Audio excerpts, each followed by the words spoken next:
欢迎来到今月说书。今天说书的内容是左右帝王家命运的谋士。所以在鼎盛时期的这些朝代背后都有一位绝顶聪明的献计者。没错，这个人呢，汉朝人，他叫做韩安国。据班固《汉书》的记载，他呢原本就是梁孝王的臣子，算是梁孝王的军师这种概念。那梁孝王是谁呢？梁孝王就是当时最谨慎的景帝的弟弟。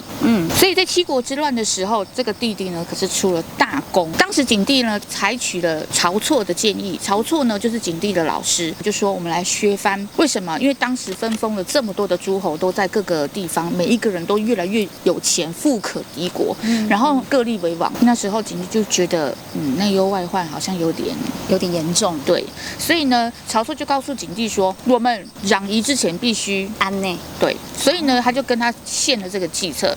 那景帝也觉得好，那我们就做这件事情。怎么知道一削藩呢？等于是什么？要把他们所有兄弟姐妹这些国家的权力削弱，甚至想要把一些土地收回来，所以开始派了一个酷吏，到处把所有的诸侯王们的一些小小的错误啊，鸡蛋里挑骨头，把他们错找出来治罪。这样的话，一治罪，我们就可以削掉那个王的太子的什么什么什么封地，什么什么封地，开始慢慢给他把它收回来。这样，好啦，这一削出了七国之乱，大家都不服啊。对，当时最有名的就是吴王刘濞，非常的军力庞大。为什么？因为他坐拥铜山，只要那个铜山的铜采下来，从那个模具一灌，就是全部都是钱，所以他拥有了制铜钱的权利。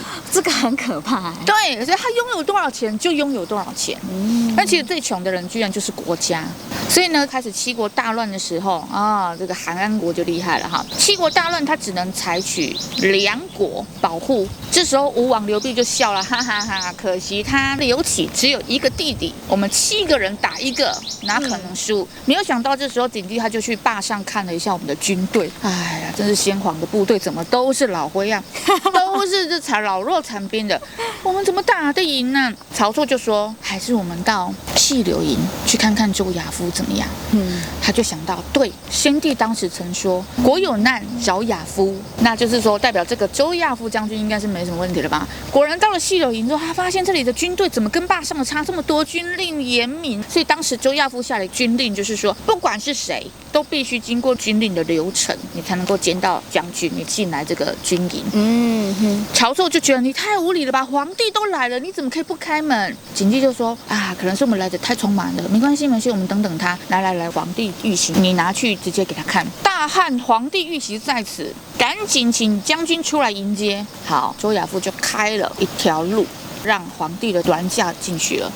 他就问周亚夫说，怎么办？你打得赢吗？7个国家都反了。周亚夫说，我们目前就是只能靠打小国，因为他们毕竟是乌合之众，只要宣出我们自己的士气，虽然兵很少，我们就慢慢打。但是我们先请梁王，因为梁王呢是一直以来都是景帝的亲弟弟，他们其实不是亲兄弟啊，但是因为他们都是窦太后养大的，窦太后非常的疼爱弟弟，他说你该给梁国增强兵马，你就给他加吧，我们就把所有的军队全部吸到那里去，然后我就先打周围的那些散兵，我们只要7个打掉1个，就可以打掉他们所有的士气。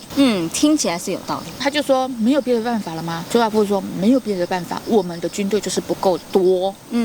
这叫太险了。梁王可是窦太后的新尖尖啊！周亚夫就说，我管他什么新尖尖，我就是要打赢胜仗，否则这个国家就完了。景帝就说好吧，就先这样。窦太后那边要是有任何的疑虑，还是梁王任何的不满，就全部冲着我来吧。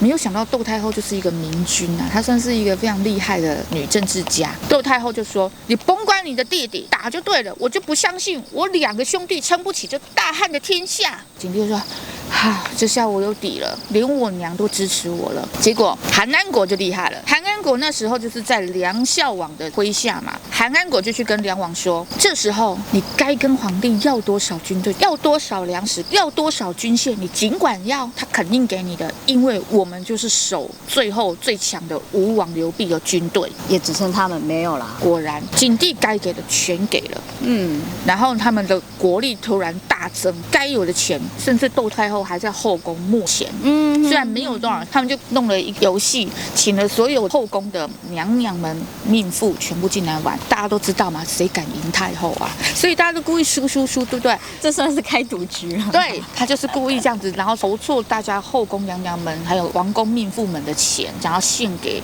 他的儿子去当军妃。窦太后很棒吧？有这样的娘真的很棒。那时候景帝的后宫里呢，有一个薄皇后，再来就是丽贵妃。丽贵妃最得宠。薄皇后因为生不出子嗣，甚至薄皇后当时只是为了联姻用的，她才能够当皇后。但薄皇后呢，她是一个非常淡薄的人，她完全不喜欢这些什么斗争啊，任何的，她就只是当时呢被上个朝代的人联姻用。丽贵妃非常年轻，所以她的那个心思跟心计。好啦，这时候我们就要讲到重点了哈。下一个就是王美人。王美人生的儿子就是后面的汉武帝。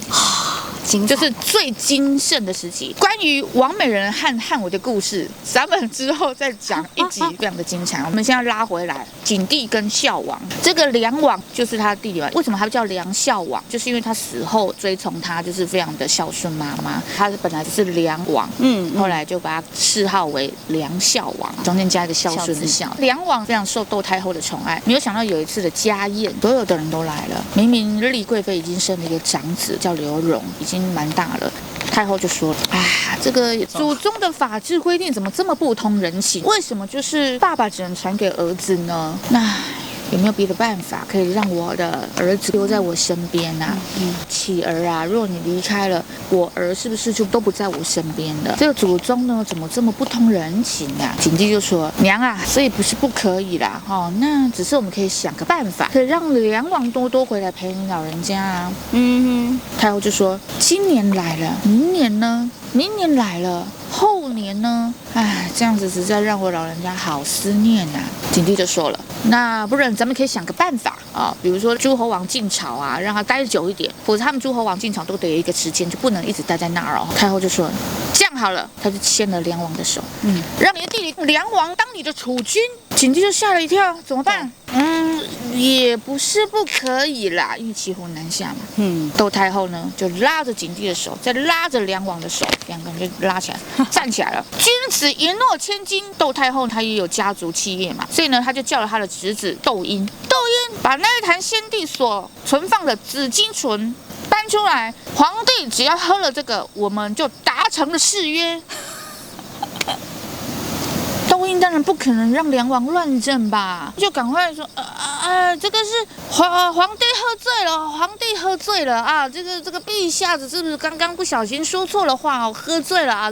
这不真的，大家都紧张了。第一个最紧张是谁？丽贵妃，因为丽贵妃的长子应该是名正言顺的太子啊，他要是被梁王拿走他儿子怎么办呢？这样夺权了，那他站在什么角度跟身份？结果这时候换窦太后骑虎难下了，不知道怎么收场，他就只好慢慢放手了。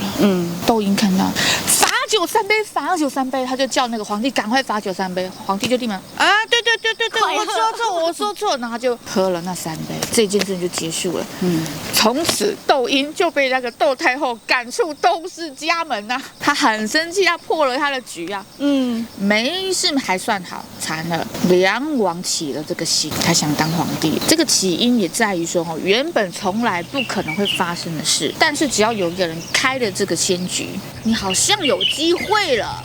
是不是就很想要了？他就开始命他的臣下韩安国：“我的千秋大业，好好想想。”韩安国就说：“趁着七国之乱，把所有的功劳揽在自己身上，造就所有人民的拥戴。”这就是我们的方法。甚至呢，你还有太后替你在背后筹谋。对，我们就说这样 OK， 我们就把所有的军器什么全部都给他要过来，就感觉就很像是第二个皇帝的概念。全部要过来之后，果然吴王刘濞死攻梁王城，一直攻。梁王不是当皇帝的料，我们快守不住，那个朱亚夫在干什么？我们派了几次救援兵，他为什么就是不来救我？他是不是看着想等我死啊？韩国就说：“别着急，我们还怎样如何，我们再请所有的人把刀叉做成武器，就所有的老弱妇孺全部都要上阵，就是为了要死守那座城。好，韩安国就说你一定要守住，梁王就直接骂韩国，你要是守不住，寡人要你娘老带。你觉得这是像君王？这听起来比较像是那种自己什么事情都不会干，对，把事情都推给别人，那你输了就是你的问题。所以他不是当帝王的料嘛，就反而都是韩安国在坐镇。吴王刘濞死攻了整整好几个月，攻不下来。这时候换周亚夫打赢了，他把所有的人全部打散。当时他们就是反这件事不能讲反皇帝反朝廷，否则七国就会变成叛逆之贼。对，那名正言顺啊。为了要名正言顺，我们就干脆讲杀曹错，清君侧。今天这个七国之乱是谁提出来的？曹错，汉景帝的老师，是他说要削藩的嘛。干脆这样好了，我们就是要杀那个曹错，清君侧，所以我们才反的。我们并不是随随便便反哦，我们不是叛逆之贼哦，就居然提了这个政策，导致景帝不得已杀了自己的老师。他们这一招也够狠，但是确实达成一点点小效果，让那些本来觉得我们名正言顺要反的人不敢了，不太敢了。就算我们真的打赢了，我们在史书上就是逆贼呀，我们就是篡位啊，名声也很难听。对，所以为了名正言顺才搞这一招，果然让很多人开始有点小小却步了。后来连周亚夫打赢了一国，居然就说啊，原来你们这么强大，那有的人不敢打，有的还直接投降。好笑的是，连淮南王刘安还被自己的军师软禁在王宫里，只剩下最强大的2个国家在打。终于周亚夫那边都收复了，他回头打吴王，吴王居然因为粮食分布不均，开始他们有点内讧，因为连攻不下，他们必须要很快的攻下，他们士气才会大振。可是因为连番攻不下，军心涣散，再加上粮食不足，开始大家都士气急躁了。结果周亚夫一来，他们只好转头打周亚夫了。结果后来所有的兵全部从梁王的城退了，都被周亚夫吸去。梁王就说：“好你个周亚夫，这下子换我不救你。”韩安国就说：“你这下不就把功劳给周亚夫吗？啊？我叫他救我，还是不救我？为什么现在换他被主力军压榨的时候，我要救他啊？”心里不平衡。韩安国却说：“大王，你想要你的千秋大业，你得好好的把功劳牢牢抓在自己手上啊！你把功劳都给他，你不救他，等于是周亚夫打赢的啊！”梁王又听了韩安国的建议，果然打完了，周亚夫确实也得到大将军的头衔。周亚夫是周勃将军的后代，周亚夫的爸爸。关于周勃将军的故事，咱们呢额外再做一集给大家听哈。这个时候，梁王就成为了七国之乱最大功臣。没想到梁王这时候就摇摆了，骄傲了。我呢就是楚军的不二人选。这时候厉贵妃非常的聪明，她觉得好险太子之位没有被梁王抢走，所以她就赶快去找了窦婴，叫他来当我刘荣的老师。只要窦家的人牢牢的掌握在我手里，我儿子就非常有机会当太子。这可怕了吧？导致刘荣跟厉贵妃成为了梁王最大的阻力。没有想到梁王居然获得了2个奸臣，一个叫做杨胜，一个叫公孙轨。这2个人居然说：“大王，朝中肯定有人一直在讲你的坏话，不如我们就派了4个把他们全杀了。”韩安国就说：“万万不可啊！你好不容易得到了这个功劳，你为什么还要去捅娄子呢？”梁王就说：“韩安国，你根本就没有用，你根本就不懂。来人啊，把他关到牢狱里去。”好帅。果然，梁王就把天给捅漏了。他们一夜之间杀了所有原案相关、反对梁王当储君的大臣，杀了一票人，血流成河。好啦，触犯汉朝律法了吧？对。汉景帝觉得这不处不行了，这件事情捅到太后那，太后就紧张了，怎么办？我儿子是不是会被你这样子解决？你是不是就容不下你弟弟呀？杨胜、公孙轨还很得意，我们终于把一票的大臣反对我们的人都杀了，我们没有任何阻力了。这韩安国在牢狱里面还被杨胜、公孙轨要求狱卒虐待死他，狱卒就故意把那个米饭想吃吗？你想吃你就爬过来。韩安国还真的爬不去，就是要那一碗饭，他就从他面前全部倒掉。韩安国只好从地上一直捡来吃。韩安国就问了他一句：“你就不怕我有一天死灰复燃吗？”狱卒就跟韩安国说：“你要是死灰复燃，我也有办法用我的尿尿把你浇熄。”这个就是死灰复燃这个成语的由来。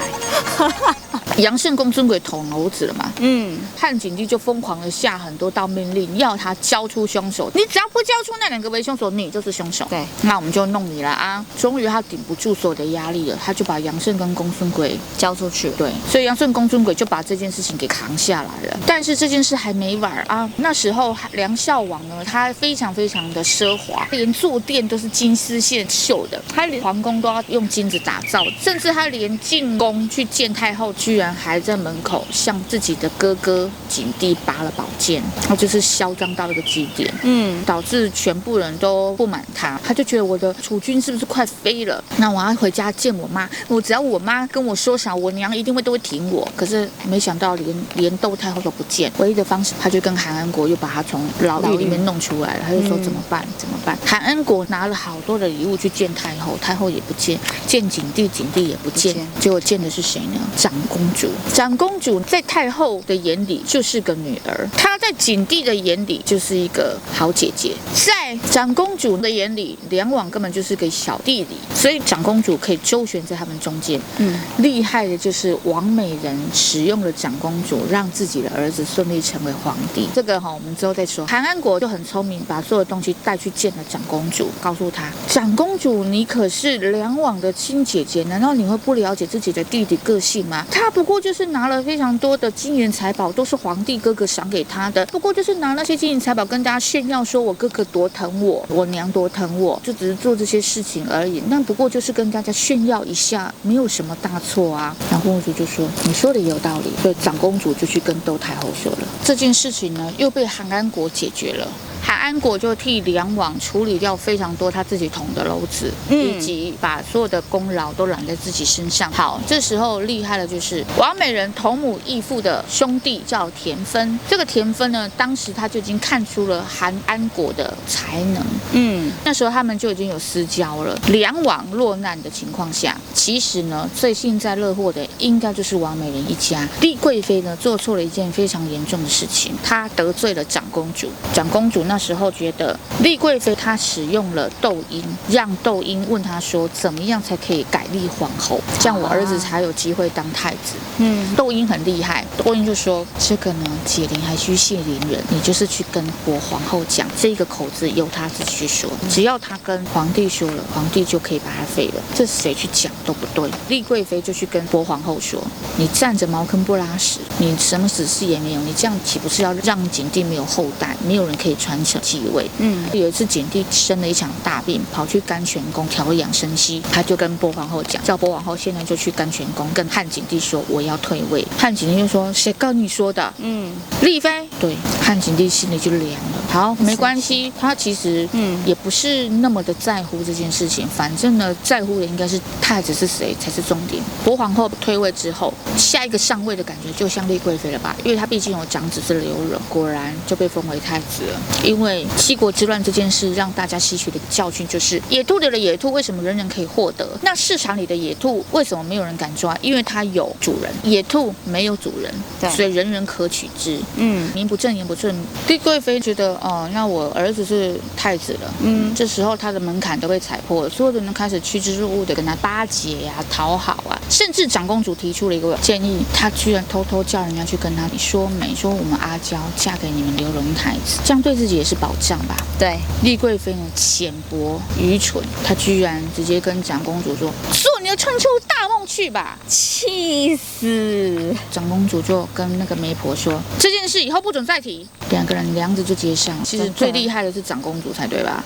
她有办法左右窦太后的思想，她也可以跟她哥哥说东说西的吧？没有想到厉害的就是王美人。王美人听到这件事很羡慕嘛，所以丽妃不要嘛，她的丫鬟去听到了，她丫鬟就说好像被骂了一顿，为什么？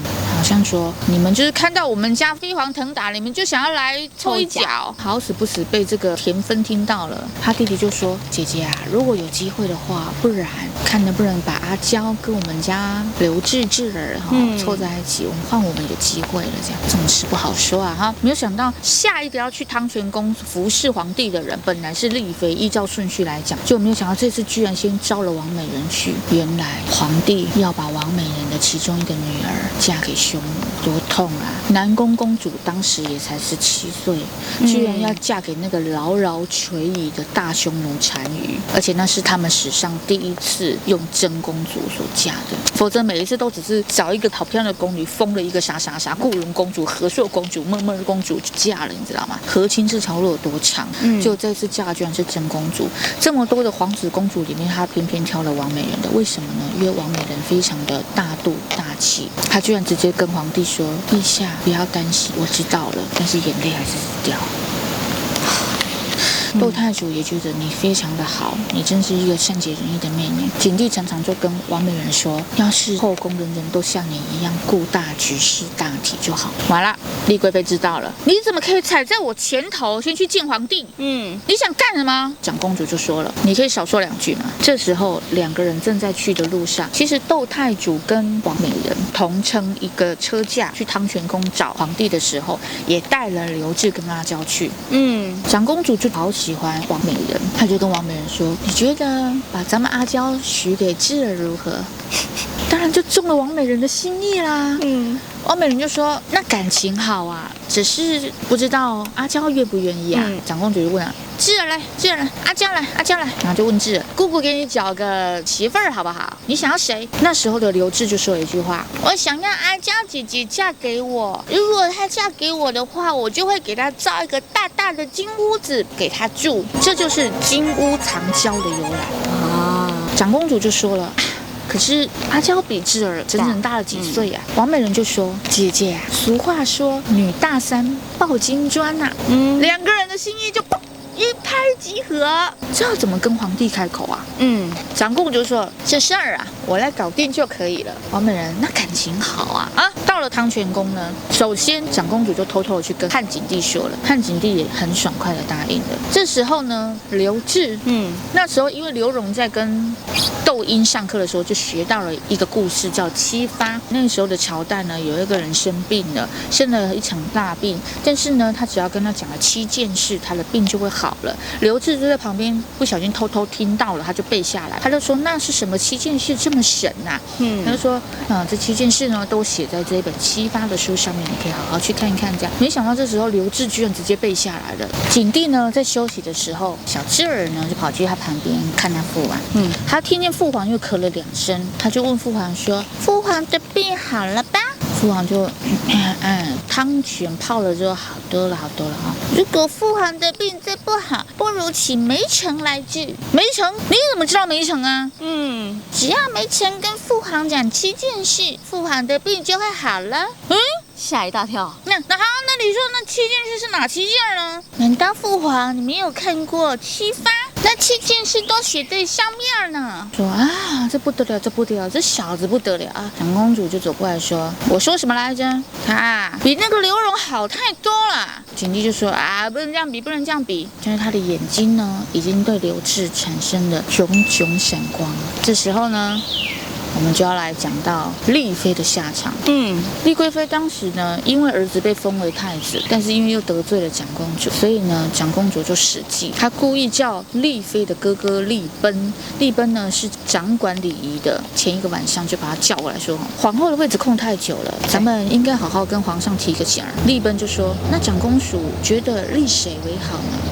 当然是你们家的丽贵妃嘛。想也知道，他儿子刘荣都已经是太子了，要是你们丽家能够出现一个当朝皇后，是不是脸上有光啊？丽奔就说：“皇上也是这个意思吗？这样好了，要是皇上问起，你就跟他说是我讲的。”好，开心了，感谢长公主。果然，隔天上朝的时候，丽奔就说：“臣有事要奏。”好了，说吧。这个皇后之位空缺太久，既然太子已定，就应该选一位皇后，母仪天下。还有谁是这么想的啊？周亚夫也出来讲了，臣也这么认为。窦婴也出来讲啦，因为窦婴是太子的老师嘛，当然也说陛下也该是立皇后的时候。好吧，那丽奔你说该立谁啊？当然，当今的皇后应该立丽贵妃娘娘，母以子贵，子以母贵，就是名正言顺。皇帝就大怒，这该是你说的话吗？不，这个是不，他就从袖子里，我文武百官礼，哎呦，你们还有一党啊！结果已经连输了。不，这是长公主让臣说的，朕最恨你们所有的那个外臣，全部都连成一气串横。来人，拖出去。斩了，惨，厉害了吧？长公主就来这一招，长公主就去跟窦太后说啊，娘啊，你想我哪会让丽贵妃当什么皇后啊？她哥哥居然说是我让她讲的，居然还污蔑我，想也知道，丽贵妃就是笨。然后呢，丽妃就被软禁，丽本就被杀了。丽贵妃就说，皇帝怎么可以这样对我？这个呢，也还要再追溯一点点。其实啊，是因为丽妃她心胸狭隘，她当初那时候本来王美人已经去了汤泉宫看皇帝了嘛，后面是不是丽妃也去？丽妃去的时候啊，她居然还在跟皇帝告状，她长公主如何对待她，什么就骂了她一大堆的话。后来皇帝还是觉得没关系，没关系，你就是这个性子，所以我正喜欢。那我问你好了，如果正100年春秋，你会怎么对待我的皇子皇孙呢？臣妾又不是他们的奶娘，他们不会自己好好活着啊，我还要照顾他们啊。然后他突然觉得皇帝的脸变了，又开始撒娇，皇上不要这样嘛之类，又开始像老鸨一样。皇帝就说：“你走吧，这可是你说的啊。”那臣妾走了。然后他就摸他鼻子，你可不要再叫我回来。皇帝就大怒，滚！然后吓死这丽妃呢，就赶快滚了，就跑到窦太后那里大哭，都是那个王美人，我就是在那里跟长公主讲我坏话，搞了状，两个人连在一起欺负我，所以导致那个皇帝对我有所误会。他呢自己先哭哭啼啼的跑去，好像只有他一个人关心着皇帝的是安危一样。窦太后就说：“哎，你要事情看远一点，你难道不知道王美人为什么被皇帝先召去见？那是因为咱们要和亲了。和亲？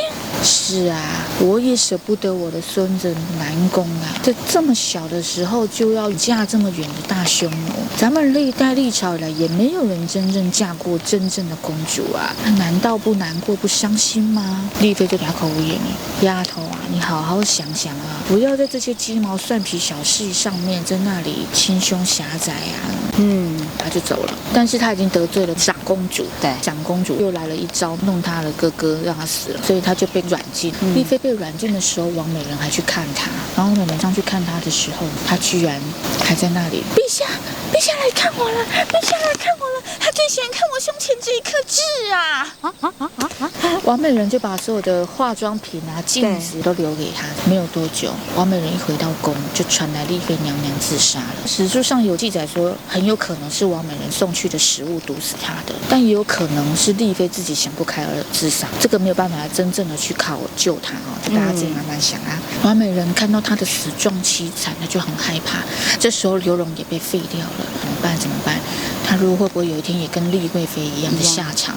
他就只希望他的儿子好好的活着，哪一天被皇帝封到哪个疆土当王，他跟他儿子好好过日子就好了。全部人都担惊受怕当中，梁王就开心了，他终于斗垮那个名正言顺的太子跟丽贵妃，他就觉得他的机会来了，所以呢，他才搞了一场把天捅漏的这件事情，刺杀。好，韩安国呢就来说的时候呢，皇帝还是不容他。这时候最幸灾乐祸的人应该是谁？王美人一家人，因为呢，刘武要被处以大汉律法了，太子之位一定会落到刘志身上。那王美人他们家只要袖手旁观，就可以坐享其成了。梁王就对韩安国说：“你忙活了半天，只斗垮了那对愚蠢的母子，结果反而成全了刘志这一家黄口小儿。”韩安国就说：“大王息怒，息怒，我再帮你好好讲讲。”梁王呢，正准备要被汉景帝刘启给杀掉，他就说：“怎么办？皇帝叫我进京了，要不要去？”韩安国就说：“当然得去，只是会不会有去无回啊？”韩安国就厉害啦，他居然跑去跟王美人的弟弟田芬就告诉他：“你要帮忙吹吹这个枕头风啊，只要吹对了，对你们家有好处啊，也可以救到我们家梁王啊。”这枕头风怎么吹呢？我教你怎么吹啊！他就让王美人去找长公主，告诉她圣人的故事，把这个圣人的故事去告诉刘启。那刘启如果放了刘武，就可以让窦太后更喜欢王美人，对吧？如果你幸灾乐祸、袖手旁观，窦太后一定会觉得你就是在等那个位置而已。对，那我最想要的还是我儿子啊！你却没有替我们家刘武说话，还在那里幸灾乐祸，那是不是就更讨厌他？就没有想到他没有落井下石，王美人居然还帮了他一把，那是不是更得窦太后的心啊？他们就吹了这个枕头风，听了韩安国的建议，去跟长公主说，大禹是圣人吧？当初谁要篡位的时候，他也没有杀掉他弟弟，他居然反而让他弟弟为王，还把皇位给他。因为尧那时候想要刺杀舜，那谁老子、孟子啥都是圣人吧？他就讲了一大堆典故，说动了他哥哥汉景帝。窦太后知道这件事之后，他就说：王美人真的这么讲的啊？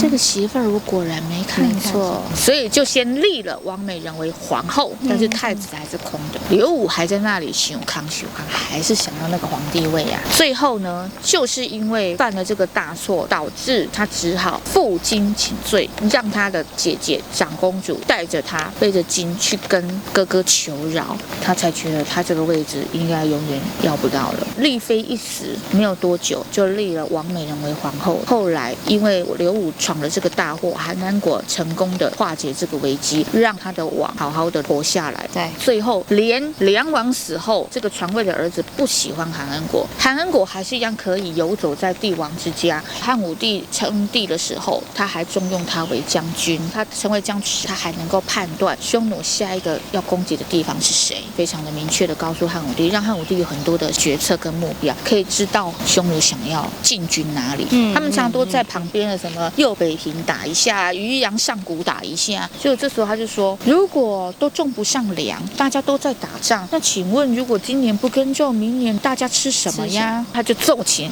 汉武帝说，让大家散军归农，说今年肯定要种，否则你们明年都饿肚子。副将就问他说，韩将军啊，如果你现在散军归农，请问现在匈奴就来了怎么办呢？他说不会，我觉得匈奴这一次的目标不在于阳上国，那是哪里呢？他居然说就是京都长安啊，直接攻打京都，攻打皇宫啊。对，他就写了一份奏章去跟汉武帝讲，结果没有想到汉武帝还听了他的建议，让上国渔阳的人全部散军归农。匈奴又来了。韩安国真的厉害，他厉害就在这一点，他明明就知道他不会来打，怎么又来打了？对，原来是声东击西，所以那个渔阳上国是假打，他们目标还真的就是京都长安。他们以前呢都是被采取牵制政策，匈奴打哪里，我们就把兵调到哪里去防他；匈奴又打那里，我们再跑去那边防他；匈奴又打这里，我们又跟着去打他。以前都是采取这种政策，所以从来没有赢过，一直被骚扰，导致所有的人民们全部都想要缩进来，不给躲，所以很多人都死在那里。这样，这一次汉武帝就不听他们的了，我管你打哪里，我就是要打这里。汉武帝的厉害，我们下一集再讲汉武帝哈，让你知道他多奇葩了哈。韩安国到最后来当了柴官将军，原因是因为他不小心把自己的脚摔断了。这个摔断脚只是因为他驾车不小心摔到，汉武帝气死了。你也知道，上朝的时候没有能人贤能在里面的情况下，就会影响所有的决策。韩安国就是因为不小心摔断了腿，无法上朝，导致汉武帝很生气，开始规定了，凡2000担以上的官员一律不准亲自驾车。如果你还在那里不信邪驾车，你就给我当马夫。就因为韩安国，所以呢，韩安国摔断了腿脚，而且那时候他已经年老了，不想再骑马上阵了。汉武帝才大胆启用毫无战功的卫士，叫做卫青。这时候换韩安国只能当柴官将军，就是说他是补给的，他根本不是真的打先锋。他们要出征的时候，还被公孙敖跟公孙贺2位将军嘲笑。哎呀，这么好吃的饭菜，安国兄居然吃不下啊！还嘲笑他从大将军变成一个补给军。这时候飞将军李广就讲了一句非常好的话，他就说：他现在虽然是柴官将军，那也是真刀真枪杀过来，甚至人家就是平七国之乱的大功臣啊！你还在那里评人家？公孙贺就说：我不过说了2句而已，生那么大的气。其实呢，你们要知道，韩安国呢，他可以从汉景帝的七国之乱开始，慢慢的要上去为大臣，然后到最后最高的官当到御史大夫。御史大夫的官很高，算是咱们现代的行政院院长，也算是立法院院长，因为他还管律法，他还管内务。对，御史大夫是一个非常辛苦的一个工作，他管的事情非常的多，还要管案件，又要管农民的耕收收不收得上来。那时候没有拆开，因为他是最上面那一个，他要分下来才会有什么治粟内史啊，才会有真正在管钱粮的啊。他算是一个非常非常强的能人，所以才会受到景帝的重用，然后又受到梁文的重用，又受到武帝的重用，他就一路这样下来，连王美人、王皇后都不敢动他，因为就是他扶他上皇后之位的，又扶他儿子上太子之位，又好好的辅佐他儿子当皇帝，所以这是不是厉害的谋士啊？真的非常的厉害。游走在长公主、窦太后、汉景帝、梁孝王，最后的汉武帝、王皇后之间，汉国舅田汾，厉不厉害？整个帝皇家族所有的人都让他游走了，他可以左右所有人的命运。要不是他，梁王就死了；要不是他，王皇后上不了位；要不是他，窦太主也没有办法替他们说话。也真的要不是他，就没有后面的汉武帝。对，没错。所以梁王真的是浪费了一个非常好的一个这种机会。好，请大家后面开始好好的解开汉朝的任务。